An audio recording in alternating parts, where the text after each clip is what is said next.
Welcome to Shooting Spaces, a real estate photography podcast. Discussions on gear, technique, industry news, and interviews with the best in the business. Now, here are your hosts, Rich Baum and Brian Berkowitz. Hello and welcome to Shooting Spaces. I'm Brian from New York.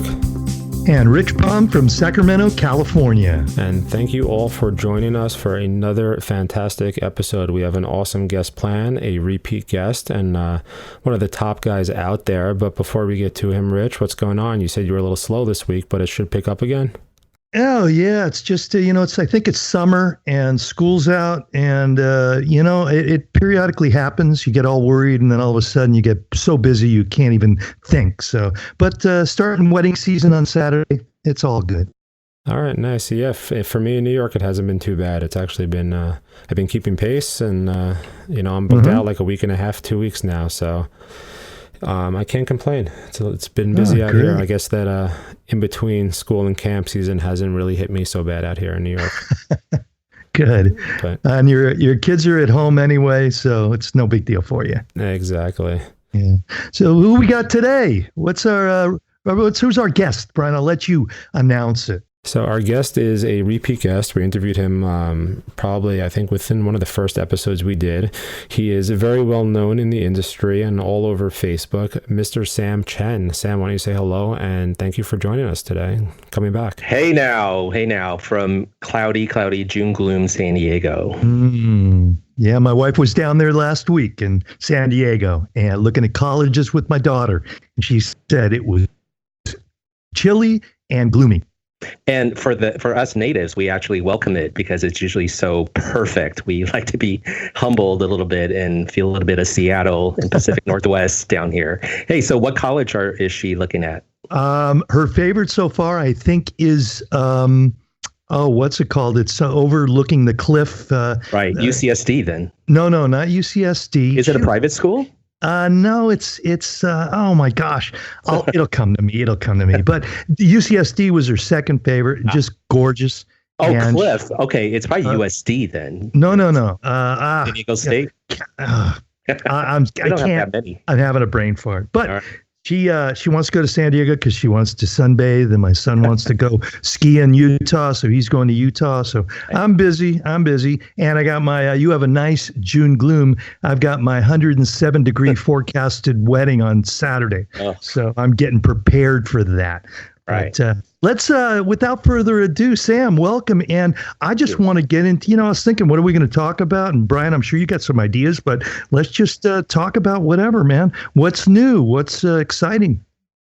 Well, I'm coming out of the busiest 3 months of the year historically, and this 2018 was probably the busiest ever.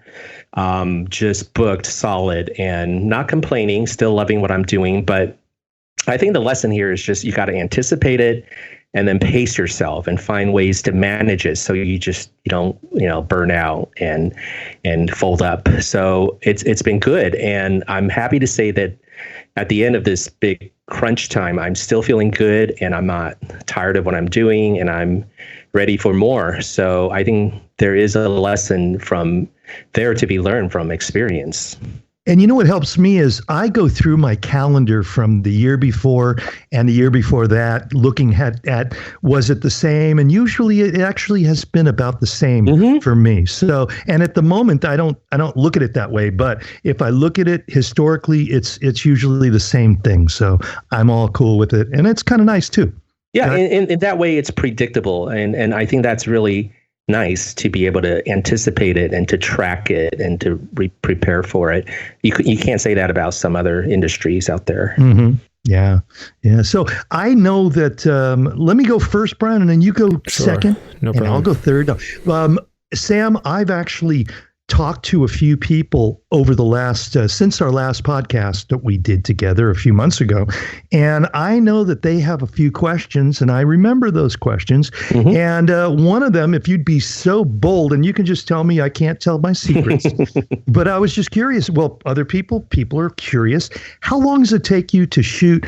I mean, if I look at your photos you post, you're usually doing somewhere around 3,000 to 7,000 square feet, like 5,000 they look like. Is that about right? I would say the average is between 5 to 10,000, and as much as 25,000. I just did one 25,000. Oh, does that turn out to be 5 times more time? 25,000 square foot? No, because usually, with 25 slots on the MLS, they usually say, don't shoot the secondary bathrooms and bedrooms. So you can charge 5 times more, but don't tell them that. And how long's it taken you to, let's just shoot just your, I'm like, okay, that would be a tremendously huge house for everybody else. So It's hard to really go apples to apples, but just curious, and let's say a 5,000 square foot house, because I do 5,000. I don't usually do more than 5 or 7, but how long does it take you to shoot if you were going for 25 photos, let's say? Yeah, I'll try to keep my answers within reason. 25,000 is not even a norm for me, so it's silly to talk about extremes. But let's say 5,000. I usually budget about 3 hours on location, and that usually includes aerial photography and also twilight. So I think that's about. I mean, it keeps me busy. I am not resting for 1 minute, so 3 hours of solid nonstop, and that would take care of interior, exterior, twilight, and aerial, and then plenty of time in post. And I think that's what kind of separates me from a lot of other people, is that I will take the time in post, and that's because I charge for it. Before I continue, I think I need to qualify everything I say in that. It all depends on your market, and there's no one size fits all solution. So everything I say is what Rich would say is what works for me. And it took years to get to this point where my clientele are very specialized. They're kind of like the upper echelon wrong word, echelon of our market, and they will pay for quality. They've kind of gone through the photo factories and the one-stop shops that are cranking out low quality, and they're willing to pay for it. So I will take the time to do it right in post. So to answer your question is about 3 hours with twilight and aerial for 5,000. Now I've got a question. This is strictly doing, because I'm always wrestling with this. I do a lot of twilights, and what I will tend to do is if I'm shooting a house and then I got to do the twilight, I will tend to shoot the house at about 3:30, shoot it for an hour and a half, and then go hit a Starbucks, edit the shoot before that if I need, and then get back to the house at 7:30, 8:30, 9 o'clock for the twilight. How do you fit that in if you're going back to back? I do the same thing as you, Rich, by the way. Also, is I shoot and then take a couple hours and then go back. Wow, I wish I could do that. No, I like to maximize my time, and I work off of momentum. So I will purposely schedule a shoot, let's say 3 hour shoot. I'll go backwards. Sun sets in San Diego at 8 o'clock these days. Summer solstice, by the way. Happy summer solstice. But I would subtract 3 from 8, and I would actually start at 5 p.m. And so I would go, and while there's 3 hours of daylight, I would always start with aerial just to get that out of the way, because it's like a different sort of mindset altogether and different gear. So and my drone needs just a little bit more light. It's a Mavic Pro, so I'll get that out of the way. Then I'll do the exterior while it's day. And a lot of times in San Diego, the clouds will kind of roll in around 5 or 6 p.m. So I'll get that out of the way just in case the clouds come in. And I do a lot of coastal homes, and clouds like to come in. And then once I get that out of the way, I'll focus on interior until the sun starts to set.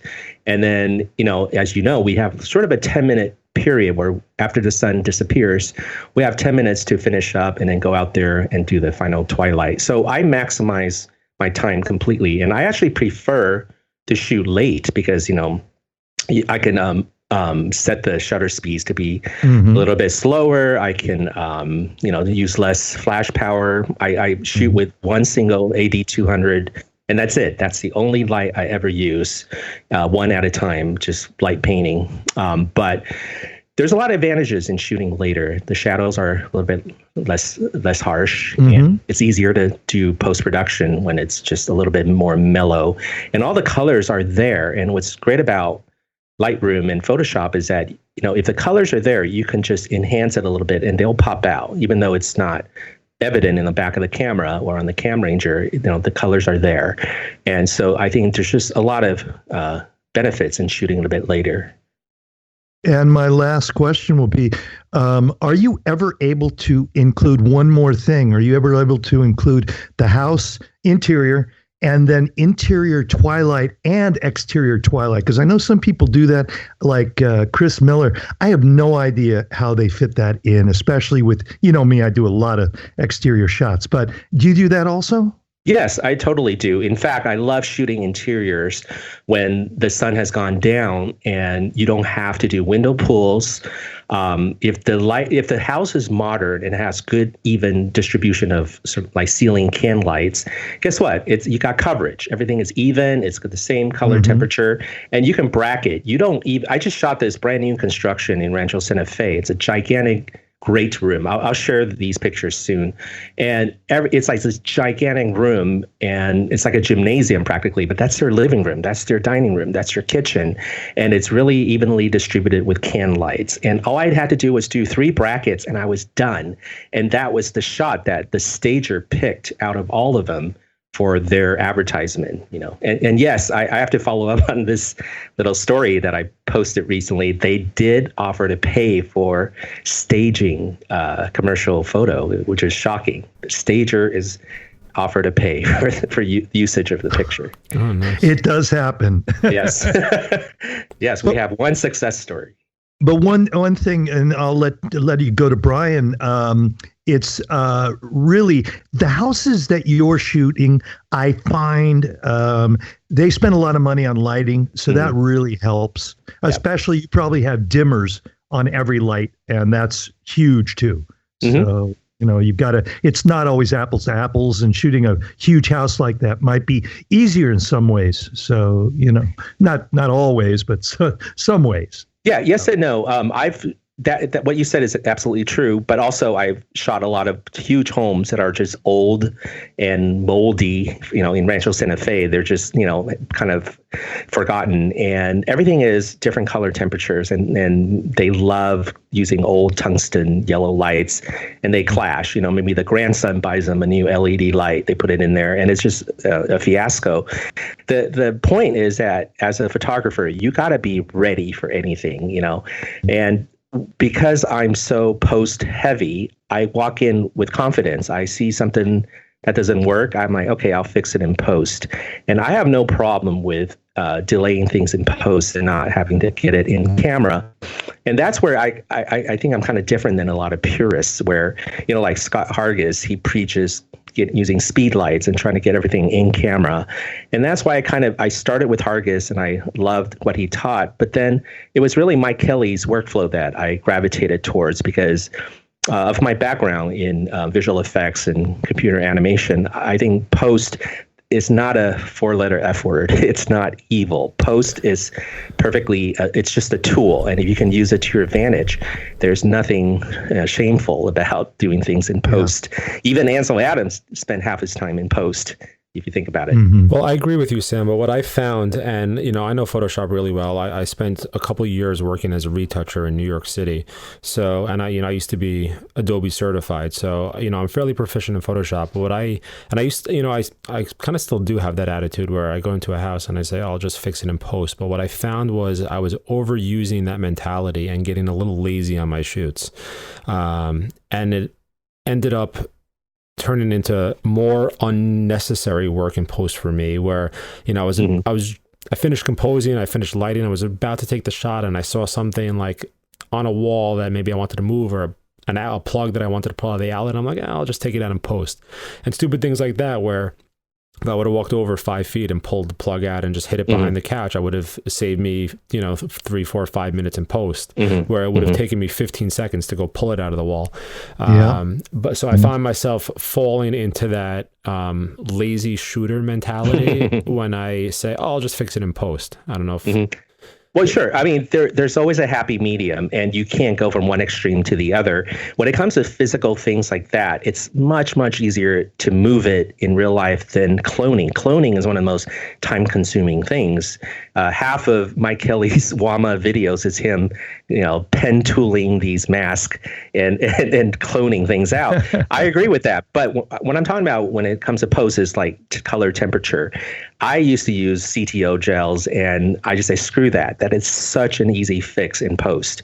So stuff like color temperatures and even boosting light, even fill light, you can get away with murder when you shoot in RAW and you've got, localized tools like the brush, adjustment tool brush.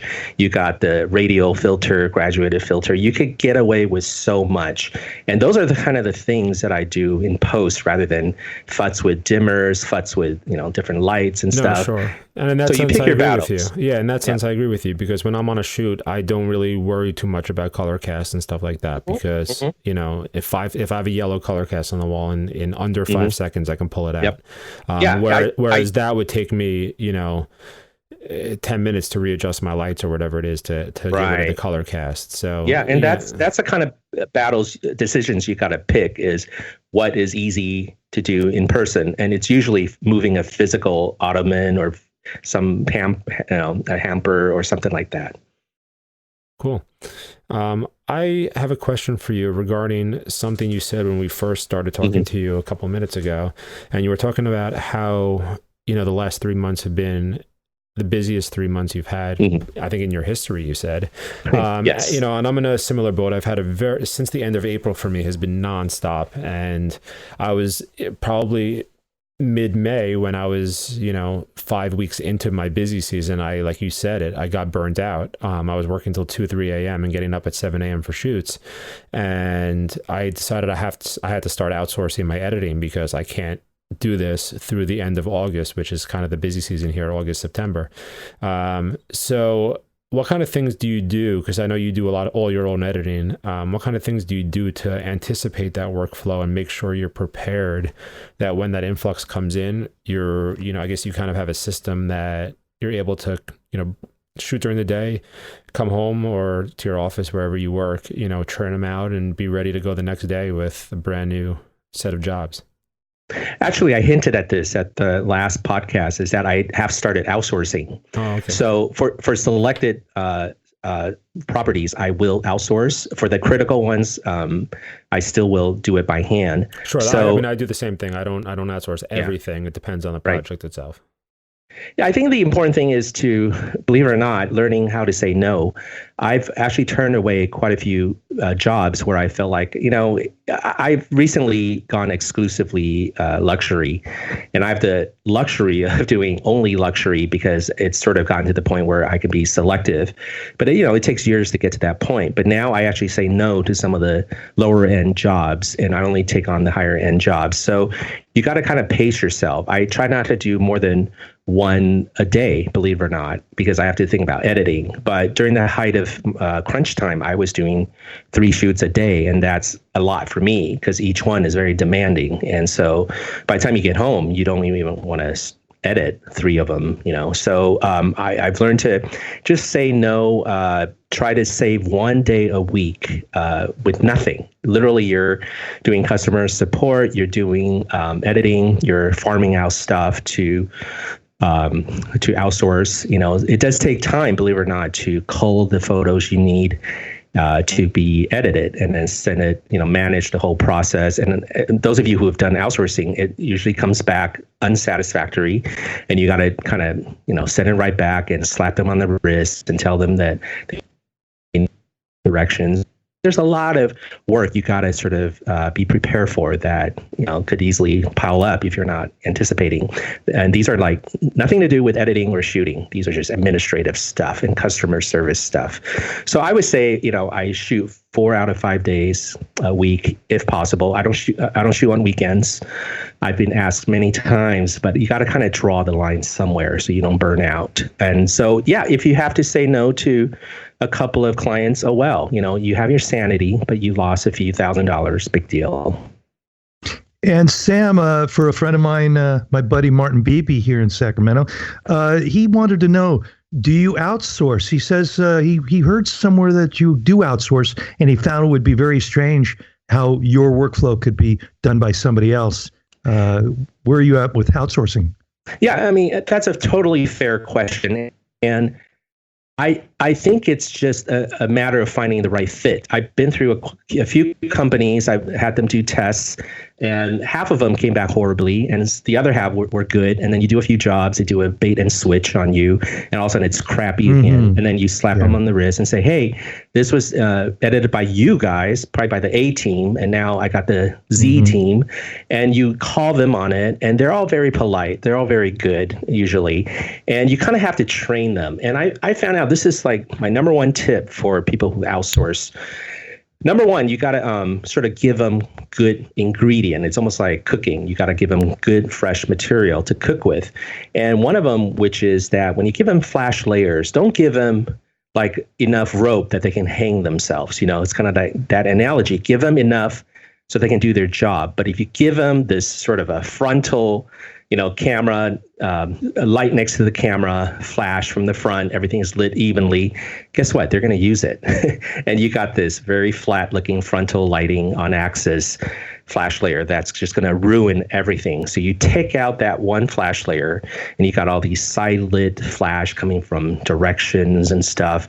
You got the ambient, a good ambient. And guess what? That's all they have. They're not going to hang themselves with that frontal flash layer. And so you got to learn, what to give them, because if you give them too much, they're going to hang themselves.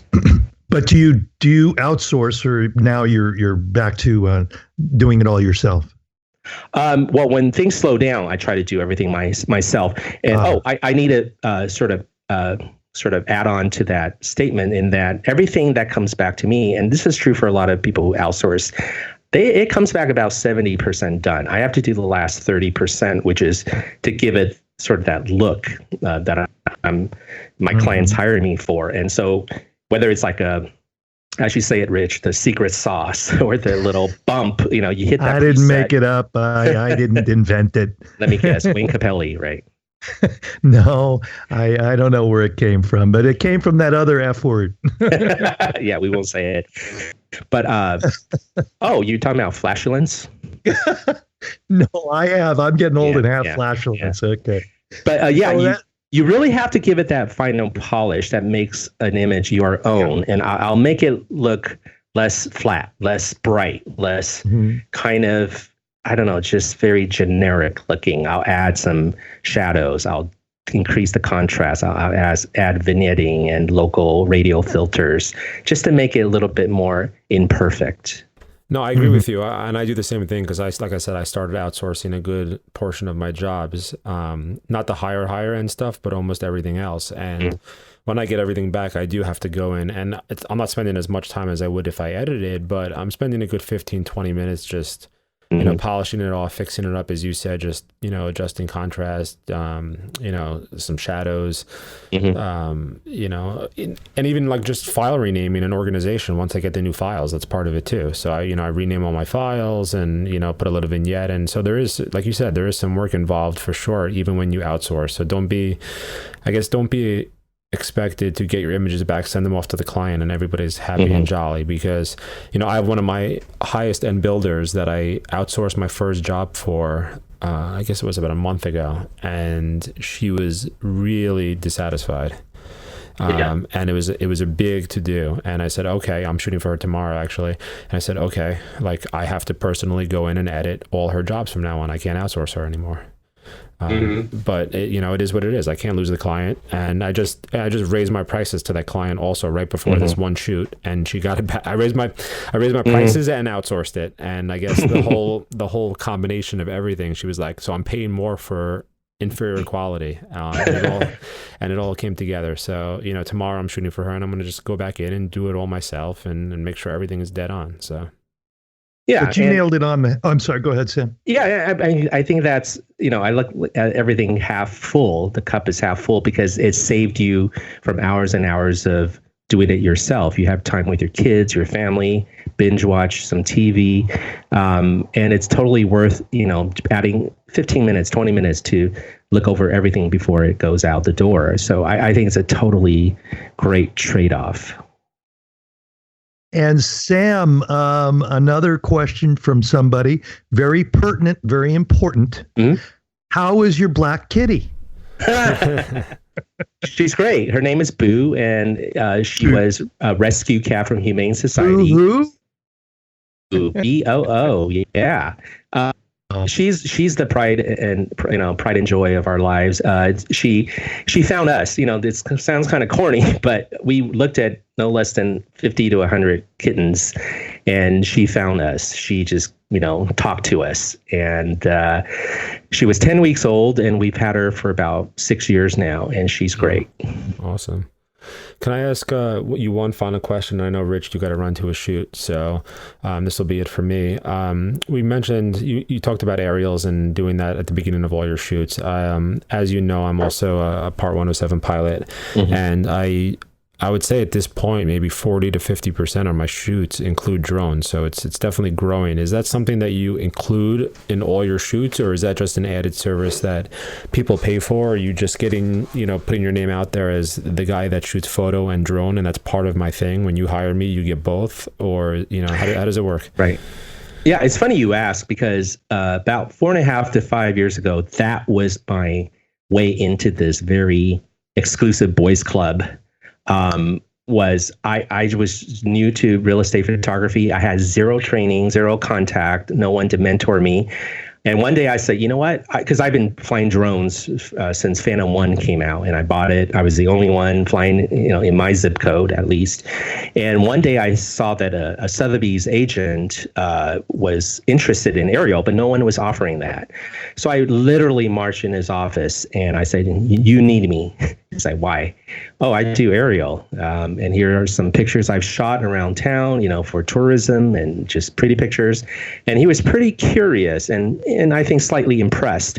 So he gave me a chance, and that was 5 years ago. And so aerial has always been sort of my calling card from day one, even before interior and regular photography. And long story short, we kind of rose up through the ranks together. And long story short, like I said, he is currently the #1 agent in San Diego, like by gross. He just, I think, jumped from 5th place to 1st this year, and he uses me exclusively. So I like to think that I had a little bit to do with that. And a big part of his shoots include aerial, because they're all mostly coastal properties that include the ocean and sunsets and all that. And I posted it probably a few months ago, but he set the record for the highest price homes sold in San Diego in the last 10 years. So wow. That was all shot with lots of aerial coverage. That was all you. 25,000 square feet? No, this one was probably only 6,000 or 7,000. Did you get a percentage off that? For 25? Hell no. I know. I demand we start a union or something. We need to start picketing and boycotting. And what's 25,000 square foot go for these days in your neighborhood? It's $25 million. You can actually look it up on MLS. It's probably one of the most expensive homes available in San Diego currently. And in fact, President Bill Clinton stayed there when he visited San Diego as a president back then. What was the price? I didn't hear you. 25 million. 25. Okay. Nice. 25 million, 25,000 square feet. Easy. Nice. I'll take it. I shot on 80 million last week. Wow. Yeah, but it was 40 acres, so it was really the property that was the value of the house more so than the actual house. I'll just go and do my 2,000 square foot house. Okay. Hey, I did it. I went from that to a 1,200 square foot house. So it's just the nature of our business. I would like to add one last thing to this whole aerial discussion is I find it very disconcerting as someone with Part 107 license and trying very hard to follow the law. I see so many people who are disregarding airspace restrictions, and I've turned down so many jobs, or jobs have turned me down because someone else will do it without getting permission. And these are peers, these are professionals. So I don't know if you guys could relate or you see that in your market. I mean, I can definitely relate. I personally live 3 miles from JFK Airport. The landing path is literally right over my home, and I hear the planes all day and all night. But besides for that, I can't fly in my town. That's against the law. And any of my clients that are, are within the 5 or 6 towns around my area who call me, I say, I can't do it. And like you said, they go and they find someone that's willing to do it. And it's so dangerous because the planes I'm 3 miles from the airport. The planes are literally 200 feet over my house, 300 feet. It's not, that's the max altitude I can fly is 400. I'm within that area where the planes are. I thought that the software was not allowing people to fly in restricted areas. Well, what's funny is that home that I was shooting, the 25,000 square foot home, that place is so big that half of it is within a DJI geofence. The other half isn't. So the guy that was flying, he flew up and all of a sudden he hit this Star Wars Death Star force field. And he's like, oh my God, I can't go anymore. It's like, it's hilarious.